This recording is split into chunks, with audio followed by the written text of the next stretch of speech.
အသက်ရှူတန်တွေတောင်ရက်တန့်သွားလောက်တဲ့အထိအံ့ဩတုန်လုံးနေကြတဲ့ကြားထဲမှာတယောက်ယောက်ကအနီရောင်ဖြစ်နေတာကိုသတိထားမိလိုက်ပါတယ်အဲ့ဒီကလေးဆိုးလေးကသူ့ကိုအဲ့ဒီလိုဆွဲလိုက်ပြီးတဲ့နောက်မှာတော့လေရင်မဲလေးကနေရာမှာတင်စိတ်တက်ကြပြီးရှက်ရှက်နဲ့သူ့တပီကိုကာရင်လေရင်အမှုထမ်းခန်းထဲကိုပြေးဝင်သွားလိုက်တာပေါ့ဘေးနာကခီးတဲ့တွေလည်းမခံနိုင်တော့တာနဲ့အဲ့ဒီကလေးကိုစူကြပါလေရောဒါပေမဲ့သူ့မိဘတွေကတော့ကလေးကိုနည်းနည်းလေးမှဆုံးမတာမရှိပါဘူးဆုံးမမဲ့အစာခက်တီတီပဲကလေးဘက်ကရက်တီပြီးဘာလို့အော်နေကြဒါလည်းကလေးလေးပဲကိုဒီလောက်ထိတကယ်ကြီးလားလို့ပြန်ပြောနေကြတာပေါ့မိဘတွေကလည်းကာကွယ်ပေးနေတော့အဲ့ဒီကလေးဆိုးလေးကပိုပြီးဆူသွန်းလာပါတော့တယ်သူ့အယုတ်တနက်နဲ့ခီးတဲ့တွေကိုချိန်ပြီးလူတိုင်းကိုတက်ပစ်မယ်ဆိုပြီးအော်ဟစ်နေပါတော့တယ်ပြီးတော့အနီးဆုံးခီးတဲ့တယောက်ကိုတရွေးနဲ့ထွေးချလိုက်ပြီးသူ့ကိုယ်သူဂုံယူနေတဲ့ပုံစံမျိုးနဲ့ရေမော်ရင်ပြစ်မှတ်အစ်စ်ကိုတနက်နဲ့လိုက်ရှာနေပါတော့တယ်ရုတ်တရက်ဆိုသလိုသူကကျွန်တော်လက်ထဲကတက်ပလက်ကိုမျက်စိကျသွားပါတော့တယ်အဲ့ဒီအချိန်တုန်းကကျွန်တော်ကစိတ်ယောဂါကူဆရာဝန်နဲ့နောက်တစ်ချိန်ပြန်တွေ့ဖို့မှတ်စုတွေကိုတကယ်ကိုအာယုံစိုက်ပြီးမှတ်သားနေတာပါဘာတခုမှမပြောပဲအဲ့ဒီကလေးဆိုးလေးကကျွန်တော်လက်ထဲကတက်ပလက်ကိုဆွဲလူသွားပါတော့တယ်ကျွန်တော်ဂိမ်းဆော့ချင်တဲ့ကျွန်တော်လက်ချောင်းတွေကချက်ချင်းတင်းကျပ်သွားပြီးကျွန်တော်ရဲ့ပထမဆုံးဗီဇစိတ်ကတော့အဲ့ကောင်လေးကိုတေအောင်သာရိုက်ပစ်လိုက်ချင်တာဒါပေမဲ့နောက်ဆက်တွဲပြဿနာတွေကခေါင်းထဲဖြတ်ကနေပေါ်လာလို့ဒေါသတွေကိုထိန်းချုပ်လိုက်ရတယ်လေလက်သီးကိုကြစ်ကြစ်ပါအောင်စုပ်သွားတွေတချစ်ချစ်ပြီးတော့မှငါတက်ပလက်ပြန်ပေးဖို့ပြောလိုက်တယ်လေဒါပေမဲ့သူ့အမေကတော့ကျွန်တော်ကိုအထင်သေးတဲ့အကြီးနဲ့ကြည့်ပြီးတော့ဘာလို့အဲ့လောက်စိတ်တူနေရတာလဲကလေးလေးခဏဆော့ပါစေတော့ဘာဖြစ်လို့လဲလို့ပြောလိုက်တာအဲ့စကားကြားလိုက်ရတော့ကျွန်တော်ဒေါသသွေးတွေစူပွက်လာပြီးခေါင်းထဲပြင်းကနေဖြစ်သွားတာနားတယ်လေတဝီဝီမီလာတော့တာပေါ့ခေါင်းထဲကအတန်နှစ်တန်ကလည်းတက်ပစ်လိုက်လို့ဆက်တိုက်អော်နေတာကိ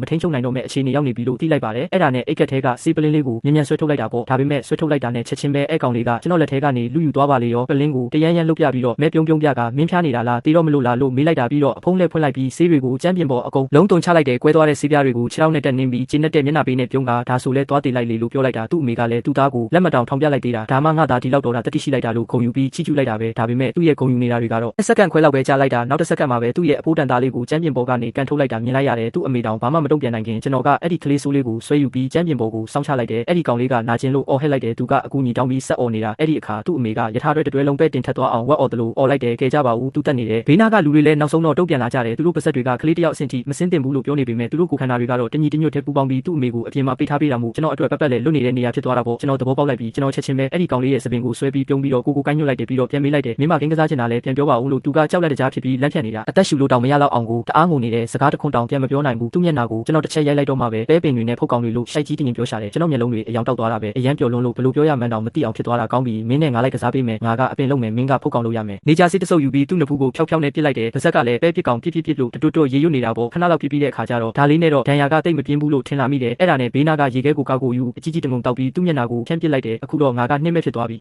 ဒါကပြောစရာမကောင်းဘူးလားသူကပြောစရာမကောင်းဘူးဆိုတဲ့သဘောနဲ့ခေါင်းကိုအယူလိုပဲရမ်းခါလိုက်တယ်ငါလည်းချက်ချင်းစိတ်ဆိုးပြီးသူ့ရုပ်တနက်ကိုကောက်ကင်လိုက်တယ်ပြီးတော့သူ့နဖူးမှာထားနေတဲ့အဖုနေရာကိုတက်တန်းရိုက်ချလိုက်တော့တာပဲမင်းနဲ့ပင်ပန်းခံပြီးကစားပေးနေတာကိုမပြောဘူးလို့ပြောနေတာလားဒီလောက်ပြောစရာကောင်းနေမှာတော့ငါနဲ့အတူတူဆက်ပြီးကစားပေးနေပါဦးကွာနောက်ဘလို့ဆက်ကစားရမလဲစဉ်းစားနေတော့မှပဲသူ့အမေကနောက်ဆုံးတော့ကုန်းယုံပြီးဝင်လာတယ်ပြီးတော့ငါခြေထောက်ကိုယူးကြောင်နိုင်အောင်ကိုက်ပြီးတွေ့ကက်လိုက်တာပေါ့ငါကလည်းသူ့လေပင်နောက်ကျောကိုနင်းချလိုက်တယ်ကန်ကောင်းတာကတော့ကူညီပေးတဲ့သူကအချိန်မီရောက်လာပြီးငါ့ကိုဆွဲခေါ်သွားတာမို့သူ့အသက်ချမ်းသာသွားတာပဲအဲ့ဒီနောက်တော့ငါတို့အားလုံးကိုဘူတာယုံနာကခမ်းမတစ်ခုကိုခေါ်သွားတယ်ဘေးနားမှာရှိတဲ့ဝန်ထမ်းကိုမြင်ပြီးငါလည်းတွေးမိတာကတော့သူ့ကိုတော့ကျွန်တော်ဘာမှလုပ်ရဲတာမဟုတ်ပါဘူးသူ့အမေကတော့ထုံးစံအတိုင်းပဲပြန်ပြီးခေါင်းမာလာပြန်တယ်လေစေးဖိုးဝါကဒေါ်လာ2သိန်းတောင်းတော့တာပဲဗျာအနာကလူတွေကသူ့သားကကျွန်တော်စေးကိုအရင်ခိုးသွားတာပါလို့ကျွန်တော်ဘက်ကနေဝင်ပြောပေးကြတာပေါ့ဗျာဒါပေမဲ့သူကဘာမှဂရုမစိုက်ဘူးဆိုတဲ့ပုံစံနဲ့နှက်ခမ်းကိုမဲလိုက်တာပဲဒီစေးနေပပလေးဘယ်လောက်တန်မှမို့လို့လဲတဲ့ကျွန်တော်လည်းပြုံးပြီးပြောလိုက်တာပေါ့ကျွန်တော်ကစိတ်ယောဂရှိတာလေအဲ့ဒီစေးတွေကကျွန်တော်ကိုစိတ်တည်ငြိမ်အောင်တောက်ရတဲ့စေးတွေပါလို့သူကလည်းဘသူ့ကိုလာလဲစားနေတာလေမင်းကစိတ်ယောဂရှိတယ်ဆိုရင်ငါလည်းစိတ်ယောဂရှိတာပဲလို့ပြန်ပြောတယ်ငါဂရုမစိုက်ဘူးတဲ့အဲ့ဒီဒေါ်လာ2သိန်းအပြည့်ဝမရရင်ဘသူမှဒီအခန်းထဲကနေထွက်သွားရမှာမဟုတ်ဘူးလို့ပြောတယ်ကျွန်တော်လည်းသူ့ကိုစနောက်တဲ့အနေနဲ့တမင်တက်ပဲဝင်လိုက်ထွက်လိုက်လုပ်နေလိုက်တယ်သွားပြီးနော်မင်းပါတက်နိုင်လဲအိုးပြန်ဝင်လာပြီးဟောပြန်ထွက်သွားပြန်ပြီးကဲဘလို